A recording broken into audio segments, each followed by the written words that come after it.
কিভাবে ধ্বংস হয়েছিল আদ জাতি? এই জাতি ছিল পৃথিবীর বুকে সবচেয়ে শক্তিশালী জাতি। তারা কাউকে পরোয়া করত না। তারা ছিল বিশাল দেহের অধিকারী। তাদের বুদ্ধি, তাদের প্রযুক্তি এতটাই আধুনিক ছিল, তারা উঁচু উঁচু প্রাসাদ নির্মাণ করত। তাদের মধ্যে এতটাই অহংকার ছিল, তারা মনে করত তারাই হলো প্রভু।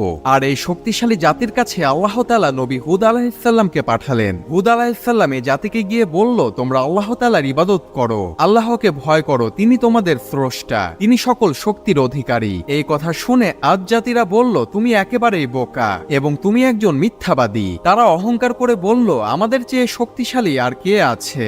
এগুলো কথা বলে তারা আল্লাহ তাআলাকে অস্বীকার করল। সময় চলে আসলো তাদের ধ্বংসের। আল্লাহ তাআলা তাদের নিকট আযাব পাঠালেন। প্রচন্ড ঠান্ডা ঝড়ের বাতাস এই জাতির দিকে ধেয়ে আসলো, যা 7 দিন পর্যন্ত এই বাতাস চলতে থাকলো। আর এই 7 দিনের ঝড়ের বাতাসে এই শক্তিশালী জাতি ধ্বংস হয়ে মরে পড়ে থাকলো।